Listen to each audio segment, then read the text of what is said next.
اپنے بیوی اور بچوں اور ان کی حفاظت کے لیے کچھ مجاہدین کو پیچھے چھوڑ آنا بھی اسی دھوکے کا ایک حصہ تھا۔ رومی پیچھے کو بھاگے تو یہی مجاہدین جو عورتوں اور بچوں کے ساتھ تھے رومیوں پر ٹوٹ پڑے۔ پھر انہوں نے رومیوں کی پسپائی کا راستہ روک لیا۔ ایک اور سالار معاذ بن جبل رضی اللہ عنہ خالد رضی اللہ عنہ کی پہلے سے دی ہوئی ہدایات کے مطابق 500 سوار ساتھ لے کر حمص کے راستے میں آ گئے تاکہ کوئی رومی شہر کی طرف نہ آ سکے۔ رومی اتنی جلدی بھاگنے والے نہیں تھے، لیکن وہ مجاہدین کے پھندے میں آ گئے تھے۔ وہ تازہ دم تھے، کچھ اپنی روایات کے مطابق اور کچھ اپنی جانیں بچانے کے لیے وہ بے جگری سے لڑ رہے تھے۔ خالد رضی اللہ عنہ ان کے سالار حربیس کو ڈھونڈ رہے تھے۔ ان کی تلوار سے خون ٹپک رہا تھا، ان کے راستے میں جو آتا تھا کٹ جاتا تھا۔ آخر وہ انہیں نظر آ گیا۔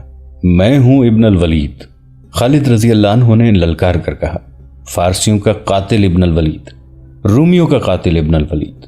حربیس نامی گرامی جنگجو تھا۔ وہ خالد رضی اللہ عنہ کے مقابلے کے لیے بڑھا لیکن گھوڑے سے اتر آیا۔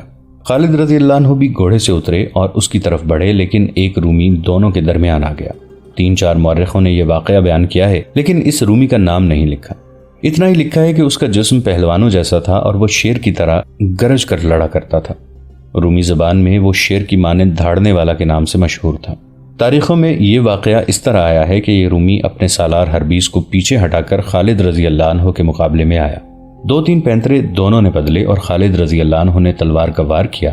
تلوار رومی کی آہنی خود پر پڑی، خود اتنی مضبوط اور وار اتنا زوردار تھا کہ خالد رضی اللہ عنہ کی تلوار ٹوٹ گئی۔ ان کے ہاتھ صرف دستہ رہ گیا۔ اب خالد رضی اللہ عنہ خالی ہاتھ تھے اور رومی پہلوان کے ہاتھ میں تلوار تھی۔ خالد رضی اللہ عنہ اپنے محافظوں کی طرف جانے کی کوشش کرتے تھے کہ ان سے تلوار لے لیں، مگر رومی درندوں کی طرح غراتا، دھاڑتا اور خالد رضی اللہ عنہ کے آگے ہو جاتا تھا کہ وہ دوسری تلوار نہ لے سکیں۔ ایک محافظ نے خالد رضی اللہ عنہ کی طرف تلوار پھینکی، لیکن خالد رضی اللہ عنہ سے پہلے رومی تلوار تک پہنچ گیا اور تلوار پرے پھینک دی۔ خالد رضی اللہ عنہ کا بچنا ممکن نظر نہیں آتا تھا۔ رومی نے ان پر تابڑ توڑ وار کرنے شروع کر دیے۔ خالد رضی اللہ عنہ ادھر ادھر ہو کر وار بچاتے رہے۔ رومی نے ایک وار دائیں سے بائیں کو کیا جسے خالد رضی اللہ عنہ کی گردن یا اس سے ذرا نیچے پڑنا چاہیے تھا، لیکن خالد رضی اللہ عنہ بڑی پھرتی سے بیٹھ گئے۔ رومی کا یہ زوردار وار خالی گیا تو اپنے ہی زور سے وہ گھوم گیا۔ خالد رضی اللہ عنہ اچھل کر اس پر جھپٹے۔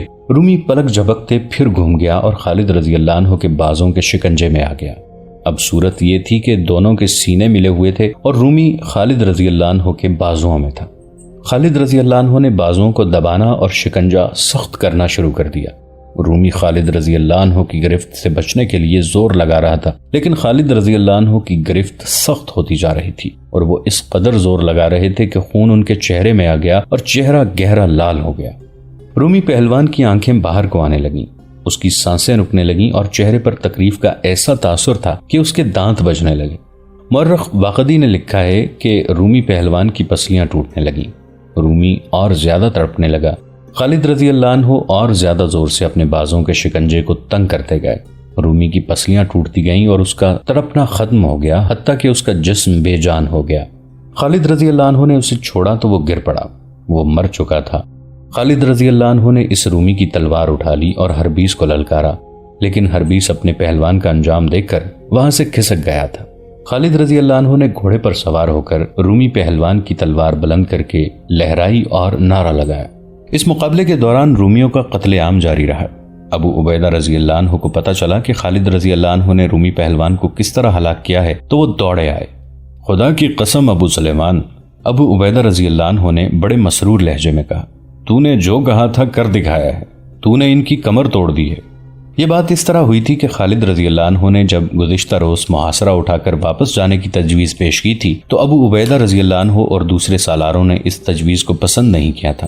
خالد رضی اللہ عنہ نے انہیں بتایا کہ انہوں نے کیا سوچا ہے، پھر بھی ابو عبیدہ رضی اللہ عنہ محاصرہ اٹھانے کے حق میں نہیں تھے۔ تب خالد رضی اللہ عنہ نے کہا تھا، میری تجویز پر عمل کریں، میں ان کی ہڈیاں توڑ دوں گا، ان کی کمر توڑ دوں گا۔ خالد رضی اللہ عنہ نے صرف ایک پہلوان کی نہیں بلکہ رومی فوج کی ہڈیاں توڑ دی تھیں۔ مارچ 636 عیسوی صفر 15 ہجری مسلمان فاتح کی حیثیت سے حمص میں داخل ہوئے۔ حمص پر جو خوف و ہراس طاری تھا وہ اس وقت بھگدڑ اور نفسا نفسی کی صورت اختیار کر گیا جب مسلمان حمص میں داخل ہوئے تھے۔ انہوں نے سنا تو یہی تھا کہ مسلمان شہریوں کو پریشان نہیں کرتے، لیکن جس شہر کی فوج ہتھیار نہ ڈالے اور مسلمان بزور شمشیر شہر کو فتح کریں تو وہ ہر گھر سے مال و اموال اٹھا لیتے ہیں اور عورتوں کو لونڈیاں بنا لیتے ہیں۔ مسلمانوں نے حمص تو بڑی ہی مشکل سے فتح کیا تھا۔ رومیوں نے ہتھیار نہیں ڈالے تھے، بلکہ مسلمانوں نے محاصرہ اٹھایا تو 5000 سوار رومی ان کے تعاقب میں گئے تھے۔ یہ الگ بات ہے کہ محاصرہ اٹھانا مسلمانوں کی چال تھی، لیکن رومیوں نے اسے ان کی کمزوری سمجھ کر ان پر حملہ کیا تھا۔ اس معرکے میں رومیوں کے صرف 100 سوار زندہ بچے تھے اور جو مسلمان شہید ہوئے تھے ان کی تعداد 235 تھی۔ اتنی خونریز لڑائی لڑ کر مسلمانوں نے حمص فتح کیا تھا۔ حمص والوں نے جب دیکھا کہ ان کے جو 5000 سوار مسلمانوں کے تعاقب میں گئے ہیں ان میں سے بہت سے تھوڑے بھاگتے ہوئے آ رہے ہیں تو ان پر خوف و ہراس طاری ہو گیا تھا، اور جب انہوں نے دیکھا کہ مسلمانوں کا ایک سوار دستہ رومیوں اور حمص کے دروازوں کے درمیان آ گیا ہے اور رومی سوار نہ بھاگ سکتے ہیں نہ شہر میں داخل ہو سکتے ہیں، تو وہ اور زیادہ خوفزدہ ہو گئے۔ شہر میں اتنی فوج نہیں رہ گئی تھی جو ان کی مدد کو پہنچتی۔ یہ سوار مسلمان سواروں کی تلواروں اور برچھیوں سے کٹ گئے۔ ابو عبیدہ رضی اللہ عنہ اور خالد رضی اللہ عنہ جب حمص میں داخل ہوئے تو چند ایک شہری ان کے استقبال کے لیے کھڑے تھے۔ دو مسلمان سالاروں کو دیکھ کر وہ سجدے میں گر پڑے۔ دونوں سالاروں نے گھوڑے روک لیے۔ اٹھو، ابو عبیدہ رضی اللہ عنہ نے گرجدار آواز میں کہا، کھڑے ہو جاؤ۔ وہ سب سجدے سے اٹھ کر کھڑے ہو گئے۔ ان کے چہروں پر وہ خوف و ہراس اور رحم طلبی کا گہرا تاثر تھا۔ بولو، ابو عبیدہ رضی اللہ عنہ نے پوچھا، اگر تمہاری فوج ہمارے کہنے سے پہلے ہی ہتھیار ڈال دیتی تو تمہیں ہمارے آگے سجدے میں گرنے کی ضرورت نہ پڑتی۔ ہم رحم کے طلبگار ہیں، ایک نے التجا کی۔ وہ رومی فوج تھی جو آپ سے لڑی ہے، ہم رومی نہیں، ہم آپ کا ہر مطالبہ پورا کریں گے۔ ہم صرف یہ بتانے آئے ہیں کہ سجدہ صرف اللہ کے لیے کیا جاتا ہے اور اللہ کے آگے کیا جاتا ہے۔ ابو عبیدہ رضی اللہ عنہ نے کہا، ہم کسی کو اپنا غلام بنانے نہیں آئے۔ ابو عبیدہ رضی اللہ عنہ کے حکم سے حمص کے لوگوں سے صرف 1 دینار فی کس جزیہ لیا گیا اور مسلمانوں کی طرف سے اعلان ہوا کہ کوئی شخص شہر چھوڑ کر نہ جائے۔ شہر کے لوگوں کے جان و مال اور عزت و آبرو کی حفاظت کے ذمہ دار مسلمان ہوں گے۔ اس اعلان نے لوگوں کو حیرت میں ڈال دیا۔ بعض اس مسلمانوں کی ایک چال سمجھے، وہ رات بھر اس خوف سے جاگتے رہے کہ مسلمان رات کو ان کے گھروں پر ٹوٹ پڑیں گے، لیکن رات گزر گئی اور کچھ بھی نہ ہوا۔ رومی شہنشاہ ہرقل حمص سے تقریباً 80 میل دور انطاکیہ میں تھا۔ اسے جب خبر ملی کہ حمص بھی ہاتھ سے نکل گیا ہے تو اس کے ہونٹوں پر ہلکا سا تبسم آ گیا، جیسے وہ اسی خبر کا منتظر تھا۔ اس کے سالار، مشیر اور شاہی خاندان کے افراد جانتے تھے کہ ہرقل کا یہ تبسم موت کی مسکراہٹ ہے اور اس تبسم میں قہر بھرا ہوا ہے۔ کیا تم بتا سکتے ہو کہ عرب کے ان مسلمانوں نے حمص کس طرح لیا ہے؟ ہرقل نے خبر لانے والے سے پوچھا۔ تم سالار تو نہیں، کماندار ہو، جنگ کو سمجھتے ہو، تمہارا نام کیا ہے؟ سب سمجھتا ہوں قیصر روم، خبر لانے والے نے کہا۔ میرا نام سازیرس ہے، ایک جیش کا کماندار ہوں۔ حمص ایک دھوکے نے ہم سے چھینا ہے۔ ہمارے سالاروں کا توقع تھی کہ مسلمان اتنی سردی برداشت نہیں کر سکیں گے اور محاصرہ اٹھا کر چلے جائیں گے۔ انہوں نے سردی کی شدت محاصرے میں گزار دی اور محاصرہ اس وقت اٹھا کر چلے جب سردی کی شدت گزر گئی تھی اور درختوں کی کونپلیں پھوٹنے لگی تھیں، اور ہمارے سالار اس وقت قلعے میں بیٹھے رہے جب دشمن باہر سردی سے ٹھٹر رہا تھا۔ ہرقل نے کہا، ہمارے سالار دشمن پر اس وقت نہ جھپٹے جب سردی نے ان کی رگوں میں خون منجمد کر دیا تھا۔ پھر کیا ہوا؟ قیصر روم، سازیرس نے کہا، وہ جب کوچ کر گئے تو سالار ہربیس نے 5000 سواروں کے ایک دستے کو حکم دیا کہ مسلمانوں کے تعاقب میں جاؤ اور ان میں سے کوئی ایک بھی زندہ نہ رہے۔ ہم ان کے تعاقب میں گئے، جب ان کے قریب پہنچے تو انہوں نے پلٹ کر ہمیں گھیرے میں لے لیا۔ سازیرس نے ہرقل کو تفصیل سے بتایا کہ مسلمانوں نے انہیں کس طرح گھیرے میں لیا اور ان کے سواروں کو تباہ و برباد کر دیا۔ ہمارا سالار ہربیس کہاں ہے؟ ہرقل نے پوچھا۔ کیا وہ زندہ ہیں؟ سازیرس نے کہا، وہ اس وقت وہاں سے نکل گئے تھے جب مسلمانوں کے سالار خالد بن ولید نے ہمارے پہلوان کو اپنے بازوں میں جکڑ لیا تھا اور پہلوان کی آنکھیں باہر آ گئی تھیں۔ کیا ہمارے پہلوان کو خالد بن الولید نے مار ڈالا ہے؟ ہرقل نے پوچھا۔ سازیرس کچھ دیر ہرقل کے منہ کی طرف دیکھتا رہا، پھر اس نے دائیں بائیں آہستہ آہستہ سر ہلایا۔ مسلمان سالار نے ہمارے پہلوان کو بازو میں دبوچ کر اس کی پسلیاں توڑ ڈالی تھیں، سازیرس نے کہا، اور وہ مر گیا۔ آفرین! ہرقل کے ہونٹوں سے سرگوشی پھیل گئی۔ یہ طاقت جسم کی نہیں۔ وہ اچانک جیسے بیدار ہو گیا ہو۔ اس نے جاندار آواز میں کہا، میں انہیں کچل دوں گا، انہیں آگے آنے دو۔ اس کی آواز اور زیادہ بلند ہو گئی۔ انہیں اور آگے آنے دو، اور آگے جہاں سے وہ بھاگ نہیں سکیں گے۔ سالار اعلیٰ ابو عبیدہ رضی اللہ عنہ اور خالد رضی اللہ عنہ اور آگے چلے گئے تھے۔ انہوں نے حمص کے انتظامات کے لیے کچھ نفری وہاں چھوڑ دی تھی۔ حمص سے وہ اپنے دستوں کے ساتھ حمص سے آگے ہما، پھر اس سے آگے شرس تک جا پہنچے تھے۔ وہاں سے انطاکیہ کا فاصلہ 35-40 میل کے درمیان تھا۔ انطاکیہ اہم ترین مقام تھا کیونکہ اسے ہرقل نے اپنا ہیڈ کوارٹر بنا لیا تھا اور وہیں رومیوں کی فوج کا اجتماع اور فوج کی تقسیم ہوتی تھی۔ مسلمانوں نے شرز سے کوچ کیا، تھوڑی ہی دور گئے ہوں گے کہ رومیوں کا ایک قافلہ سا آتا نظر آیا۔ اس کی حفاظت کے لیے رومی فوجیوں کا ایک چھوٹا سا دستہ تھا۔ اس سے ظاہر ہوتا تھا کہ اونٹوں اور گاڑیوں کے اس قافلے میں فوجی سامان جا رہا ہے۔ خالد رضی اللہ عنہ کے اشارے پر مجاہدین نے قافلے کو گھیرے میں لے لیا۔ رومی فوجیوں نے مقابلہ کرنے کی حماقت نہ کی۔ انہوں نے بتایا کہ یہ فوج کے کھانے پینے کا سامان ہے، اس میں ہتھیار بھی تھے۔ ان سب کو پکڑ لیا گیا اور انہیں تاثر دیا گیا کہ انہیں قتل کر دیا جائے گا۔ ہم نے آپ کا مقابلہ نہیں کیا، اس رومی فوجی قافلے کے کماندار نے جاں بخشی کی التجا کرتے ہوئے کہا۔ ہم رومی نہیں، ہم تو ان کی رعایا ہیں، ہماری آپ کے ساتھ کوئی دشمنی نہیں۔ پھر دوستی کا ثبوت دو۔ انہیں کہا گیا، یہ بتا دو کہ انطاکیہ میں کیا ہو رہا ہے، آپ کی تباہی کا سامان ہو رہا ہے۔ قافلے کے کماندار نے جواب دیا، وہاں بہت بڑی فوج اکٹھی کی جا رہی ہے، دور دور سے عیسائی قبیلے آپ کے خلاف لڑنے کے لیے جمع ہو رہے ہیں اور انہیں میدان جنگ میں لڑنے کے ڈھنگ سکھائے جا رہے ہیں۔ آپ نے ہماری جانیں ہمیں واپس کر دی ہیں تو ہم آپ کی جانیں بچاتے ہیں۔ قافلے کے ایک اور آدمی نے کہا، آپ آگے نہ جائیں، آپ کی نفری بہت تھوڑی ہے اور انطاکیہ میں شہنشاہ ہرقل جو فوج اکٹھی کر چکا ہے وہ اتنی زیادہ ہے کہ آپ کا ایک بھی آدمی زندہ نہیں رہے گا۔ کیا اتنی زیادہ شکستوں نے اس کی کمر ابھی توڑی نہیں؟ مسلمانوں کے ایک سالار نے پوچھا۔ ہم اتنے بڑے لوگ نہیں کہ شہنشاہ تک رسائی حاصل کر سکیں، رومیوں کے کماندار نے کہا۔ ہم اس کے ساتھ بات کرنے کی جرت نہیں کر سکتے، لیکن اپنے سالاروں سے جو پتہ چلا ہے وہ آپ کو بتاتے ہیں۔ ہرقل کی کمر اتنی کمزور نہیں کہ چند ایک شکستوں سے ٹوٹ جائے گی۔ اس نے اپنا دماغ اپنے ہاتھ میں رکھا ہوا ہے، اسے فتح حاصل ہوتی ہے تو وہ اپنے اوپر اس کا نشہ طاری نہیں کیا کرتا اور شکست سے وہ مایوس نہیں ہوا کرتا۔ وہ جو حسین ترین اور نوجوان لڑکیوں اور شراب کا رسیا ہے، اب شراب تو پیتا ہوگا لیکن اپنی پسندیدہ لڑکیوں کو بھی اپنے سامنے نہیں آنے دیتا۔ وہ تو راتوں کو شاید سوتا بھی نہیں ہوگا۔ دوسرے نے کہا، اس پر ایک جنون سوار ہے، فوج اکٹھی کرو۔ اس کے آدمی بستی بستی جا کر لوگوں سے کہہ رہے ہیں کہ مسلمان طوفانوں کی طرح آ رہے ہیں اور وہ تمہارے مذہب کو اور تمہاری عورتوں کو اپنے ساتھ اڑا لے جائیں گے۔ لوگ قبیلہ در قبیلہ مذہب کے نام پر اور اپنی عورتوں کو مسلمانوں سے بچانے کی خاطر انطاکیہ میں آ رہے ہیں۔ آپ نے آگے جانا ہے تو زیادہ فوج لے کر آئیں ورنہ رک جائیں۔ اب شہنشاہ ہرقل زیادہ وقت نئی فوج کی تنظیم اور تربیت میں گزارتا ہے اور کہتا ہے کہ مسلمانوں کو آگے آنے دو، انہیں اور آگے آنے دو۔ اور اس نے یہ بھی کہا ہے، ایک اور بولا، اب اپنی فوج کی ہر پسپائی میرے دل کو مضبوط کرتی ہے۔ میری فوج کی ہر پسپائی عرب کے ان مسلمانوں کو میرے جال میں لا رہی ہے۔ اس قافلے سے جو صورتحال ابو عبیدہ اور خالد رضی اللہ عنہم کو معلوم ہوئی وہ غلط نہیں تھی۔ جیسا کہ ہم پہلے بھی بتا چکے ہیں کہ ہرقل روایتی شہنشاہ نہیں تھا، وہ اپنے وقت کا فن حرب و ضرب کا ماہر جنگجو تھا اور وہ میدان جنگ کا شاطر جرنیل تھا۔ ابو عبیدہ رضی اللہ عنہ اور خالد رضی اللہ عنہ کو ان اطلاعات نے جو انہیں قافلے سے ملی وہیں رکنے پر مجبور کر دیا۔ خدا کی قسم امین الامت، خالد رضی اللہ عنہ نے ابو عبیدہ رضی اللہ عنہ سے کہا، ہم یہاں بیٹھے نہیں رہیں گے اور ہم ہرقل کو اتنی مہلت نہیں دیں گے کہ وہ اپنی تیاریاں مکمل کر لے۔ آج رات تک اپنے کسی آدمی کو آ جانا چاہیے۔ ابو عبیدہ رضی اللہ عنہ نے کہا، ابو سلیمان، جب تک آگے کی مصدقہ صورتحال معلوم نہیں ہوتی ہم آگے نہیں جائیں گے۔ اپنے کسی آدمی سے مراد وہ جاسوس تھے جو انطاکیہ تک پہنچے ہوئے تھے۔ خالد رضی اللہ عنہ نے اپنی سپہ سالاری کے دور میں جاسوسی کے نظام کو باقاعدہ اور منظم کر دیا تھا اور جاسوسوں کو دور دور تک پھیلا دیا تھا۔ مسلمان جاسوس جان کی بازی لگا کر بڑی قیمتی معلومات لے آتے تھے۔ مورخوں کے مطابق ہرقل نے اپنی فوج کی پے در پے شکستوں کی خبر سن کر اس حقیقت کو قبول کر لیا تھا کہ وہ مسلمانوں کو بکھری ہوئی لڑائیوں میں شکست نہیں دے سکتا۔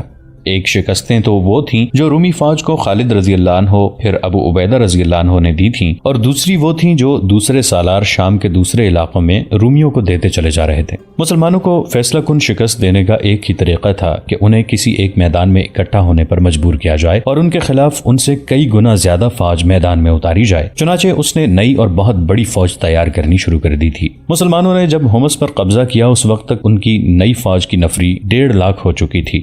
انطاکیہ سے 40 میل دور ابو عبیدہ رضی اللہ عنہ اور خالد رضی اللہ عنہ اپنے دستوں کے ساتھ رکے ہوئے تھے۔ اس سے 2 روز بعد جب انہوں نے رومیوں کا قافلہ پکڑا تھا، مسلمان مغرب کی نماز کی تیاری کر رہے تھے کہ ایک گھڑ سوار پڑاؤ کی طرف آتا دکھائی دیا۔ اتنی دور سے پتہ نہیں چلتا تھا کہ وہ رومیوں کا کوئی فوجی سوار ہے یا کوئی مسافر ہے۔ پڑاؤ سے کچھ دور اس نے گھوڑا موڑا اور پڑاؤ کے ارد گرد گھوڑا دوڑانے لگا جیسے پہچاننے کی کوشش کر رہا ہو۔ اس کا لباس مسلمانوں جیسا نہیں تھا۔ پکڑ لاؤ اسے، کسی کماندار نے اپنے سواروں کو حکم دیا۔ سوار ابھی گھوڑوں پر زینے ڈال رہے تھے کہ اس اجنبی سوار نے گھوڑا پڑاؤ کی طرف موڑ دیا۔ اللہ اکبر، اس نے نعرہ لگایا اور قریب آ کر اس نے بڑی بلند آواز سے کہا، میں اپنے پرچم کو پہچاننے کی کوشش کر رہا تھا۔ کسی نے کہا اور چند ایک مجاہدین اس کی طرف دوڑے۔ ایک نے کہا، خدا کی قسم ہم ابھی تجھے رومی فوجی سمجھ رہے ہیں۔ کیا یہ لباس اس رومی کا ہے جسے تو نے قتل کیا ہوگا؟ ایک نے پوچھا۔ ابن احدی کسی کو بتا نہیں سکتا تھا کہ وہ جاسوس ہے اور انطاکیہ سے آیا ہے۔ وہ ابو عبیدہ رضی اللہ عنہ کے خیمے میں چلا گیا۔ وہ ان 3-4 جاسوسوں میں سے تھا جو 1.5-2 مہینوں سے انطاکیہ گئے ہوئے تھے۔ تجھ پر اللہ کی سلامتی ہو ابن احدی، ابو عبیدہ رضی اللہ عنہ نے اسے گلے لگا کر کہا۔ ہم انطاکیہ کی خبر کے انتظار میں بیٹھے ہیں۔ ابن احدی نے خالد رضی اللہ عنہ کے ساتھ مصافحہ کیا۔ خالد رضی اللہ عنہ نے بھی اسے گلے لگا لیا۔ کیا خبر لائے ہو؟ خالد رضی اللہ عنہ نے پوچھا۔ سیاہ کالی گھٹا ہے جو انطاکیہ کے افق سے اٹھ رہی ہے، ابن احدی نے عربوں کے مخصوص شاعرانہ انداز میں کہا۔ اس گھٹا سے جو میں برسے گا وہ زمین پر سیلاب بن کر چٹانوں کو بھی بہا لے جائے گا۔ امین الامت اور ابن الولید، اللہ نے تمہیں اشارہ دیا ہے کہ آگے نہ جانا۔ ہمیں یہ اشارہ دشمن کے ایک قافلے نے دیا ہے۔ ابو عبیدہ رضی اللہ عنہ نے کہا، یہ رومیوں کا فوجی قافلہ ہے جسے ہم نے پکڑ لیا ہے، اسے اللہ کا بھیجا ہوا قافلہ سمجھ امین الامت۔ ابن احدی نے کہا، اب پوری بات مجھ سے سن۔ انطاکیہ کے اندر اور باہر لشکر کے سپاہیوں اور گھوڑوں کے سوا کچھ اور نظر نہیں آتا۔ انطاکیہ کے گرد و نواح میں دور دور تک خیموں کا جنگل ہے جو بڑھتا ہی چلا جا رہا ہے۔ ہرقل نے جو منصوبہ بنایا ہے وہ بہت خطرناک ہے۔ کیا تیری خبر مصدقہ ہو سکتی ہے؟ خالد رضی اللہ عنہ نے پوچھا۔ میں ہرقل کی فوج کے ایک ٹولے کا کماندار ہوں ابو سلیمان، ابن احدی نے مسکراتے ہوئے کہا۔ رومیوں کی اس وقت یہ حالت ہے کہ جو کوئی انطاکیہ کے دروازے پر جا کر کہے کہ فوج میں بھرتی ہونے آیا ہے تو اس کے لیے شہر کے سارے دروازے کھل جاتے ہیں۔ ابن احدی جس طرح انطاکیہ کی فوج میں شامل ہوا تھا اس نے تفصیلات سنائی۔ وہ اپنے ساتھیوں کے ساتھ عیسائی عرب بن کر انطاکیہ گیا تھا۔ انہیں اسی وقت فوج کے حوالے کر دیا گیا۔ اسی روز گھڑ دوڑ کے میدان میں شہ سواری، تیغ زنی اور دوڑتے گھوڑے سے تیر نشانے پر لگانے کے مقابلے ہو رہے تھے۔ ان میں ہر کوئی شامل ہو سکتا تھا۔ ابن احدی اپنی فوج کا مشہور شہ سوار تھا اور بڑا ہی خوبصورت جوان۔ وہ مقابلے میں اس طرح شریک ہو گیا کہ میدان میں جا کر گھوڑا چکر میں دوڑایا اور تلوار نکال کر تیغ زن سواروں کو مقابلے کے لیے للکارا۔ ایک سوار اس کے مقابلے میں اترا، وہ رومی تھا۔ اگر تجھے اپنے بازوں اور اپنے گھوڑے پر پورا بھروسہ ہے تو میرے مقابلے میں آئے اجنبی سوار۔ ابن احدی نے اسے کہا، میری تلوار تیرے خون کی پیاسی تو نہیں، لیکن اس کے سامنے تیری تلوار آئے گی تو تیری تلوار کے مقابلے میں میری برچھی آئے گی، اے بدقسمت اجنبی۔ دوسرے سوار نے کہا، اگر تجھے زندگی عزیز نہیں تو آجا۔ ابن احدی نے گھوڑا اس کے ارد گرد دوڑایا اور اسے للکارا۔ رومی سوار گھوڑے کو کچھ دور لے گیا اور گھوڑا موڑ کر ایڑ لگائی۔ اس نے برچھی نیزہ بازی کے انداز سے آگے کر لی تھی۔ ابن احدی اس کی طرف منہ موڑ کے کھڑے رہے۔ رومی کی رفتار اور تیز ہو گئی جب اس کی برچھی کی انی ابن احدی کے سینے سے تھوڑی سی دور رہ گئی تو وہ اس قدر پھرتی سے گھوڑے کی دوسری طرف جھک گیا جیسے وہ گھوڑے پر تھا ہی نہیں۔ رومی کی برچھی ہوا کو کاٹتی آگے نکل گئی۔ ابن احدی گھوڑے پر سیدھا ہوا اور اپنے گھوڑے کی لگام کو جھٹکا دیا۔ اس کا گھوڑا دوڑا اور فوراً ہی مڑ کر رومی کے پیچھے چلا گیا۔ رومی اپنا گھوڑا موڑ رہا تھا کہ ابن احدی اس تک جا پہنچا اور تلوار سے اس کی برچھی توڑ دی۔ رومی نے گھوڑا موڑ کر تلوار نکال لی، لیکن وہ ابن احدی پر صرف ایک وار کر سکا جو ابن احدی نے بچا لیا اور فوراً ہی اس مسلمان شہ سوار کی تلوار رومی سوار کے پہلو میں اتر گئی۔ وہ اس پہلو کی طرف لڑک گیا۔ اسے گرتا دیکھ کر ایک رومی سوار ابن احدی کے مقابلے میں آیا۔ وہ آتا نظر آیا اور تماشائیوں نے اسے گھوڑے سے گرتے دیکھا۔ ایک اور سوار میدان میں آیا۔ رک جاؤ، ہرقل کی گرجدار آواز سنائی دی، ادھر آ شاہ سوار۔ ابن احدی نے گھوڑا ہرقل کے سامنے جا روکا۔ ہرقل اونچی جگہ بیٹھا ہوا تھا۔ کیا تجھے بتایا نہیں گیا کہ یہ مقابلے ہیں، لڑائی نہیں؟ ہرقل نے کہا، تم ان دونوں کو زخمی کر سکتے تھے، جان سے نہیں مارنا تھا، پھر بھی ہم تمہاری قدر کرتے ہیں۔ کہاں سے آیا ہے تو؟ مت پوچھ شہنشاہ کہاں سے آیا ہوں۔ ابن احدی نے کہا، یہ میرے دشمن نہیں تھے، لیکن میرے ہاتھ میں جب تلوار ہوتی ہے اور جب کوئی مجھے مقابلے کے لیے للکارتا ہے تو مجھے یقین ہو جاتا ہے کہ یہ شخص مسلمان ہے۔ میں جب اسے قتل کر چکتا ہوں تو مجھے یہ دیکھ کر بہت افسوس ہوتا ہے کہ یہ مسلمان نہیں تھا۔ میرا دماغ میرے قابو میں نہیں رہتا۔ میں عیسائی عرب ہوں شہنشاہ، بہت دور سے آیا ہوں۔ کیا تیرے دل میں مسلمانوں کی اتنی دشمنی ہے کہ تو اندھا ہو جاتا ہے؟ ہرقل نے پوچھا۔ اس سے بھی زیادہ جتنی شہنشاہ سمجھے ہیں، ابن احدی نے کہا۔ کیا شہنشاہ مجھے آگے نہیں بھیجیں گے؟ میں مسلمانوں سے لڑنے آیا ہوں۔ ہم تجھے آگے بھیجیں گے، ہرقل نے کہا۔ تو نے 2 شیروں کو مارا ہے اور تو معمولی سے خاندان کا فرد نہیں لگتا۔ امین الامت، ابن احدی نے ابو عبیدہ اور خالد رضی اللہ عنہم سے کہا۔ میرا خیال تھا کہ وہ مجھے سپاہی کی حیثیت میں فوج میں رکھ لیں گے، لیکن انہوں نے مجھے 100 سپاہیوں کا کماندار بنا دیا۔ اس طرح میری رسائی سالاروں تک ہو گئی۔ میرے دوسرے ساتھی بھی کسی نہ کسی ایسی جگہ پہنچ گئے ہیں جہاں سے انہیں قیمتی خبریں مل سکتی ہیں۔ ہم سب عیسائی عرب بنے رہے اور آپس میں ملتے رہے۔ کچھ باتیں مجھے انہوں نے بتائی ہیں، باقی حالات میں نے خود دیکھے ہیں۔ خمس پر اپنے دستوں کے قبضے کی اطلاع انطاکیہ پہنچی تو میرے ساتھی مجھے ملے۔ مجھے معلوم تھا کہ تم حمص میں زیادہ دن نہیں رکو گے اور انطاکیہ کی طرف پیش قدمی کرو گے۔ ہم تمہیں حمص میں ہی روکنا چاہتے تھے۔ دوستو آج کے لیے اتنا ہی. اسی کہانی کی اگلی قسط کے ساتھ بہت جلد حاضر ہوں گے. نیچے کامنٹ سیکشن میں اپنی رائے کا اظہار ضرور کیجیے گا. ہمارے اس چینل کو سبسکرائب کر کے نیچے موجود بیل آئیکن کو بھی ضرور کلک کیجیے گا. اگلی ملاقات تک کے لیے ہمارا اور آپ کا اللہ نگہبان.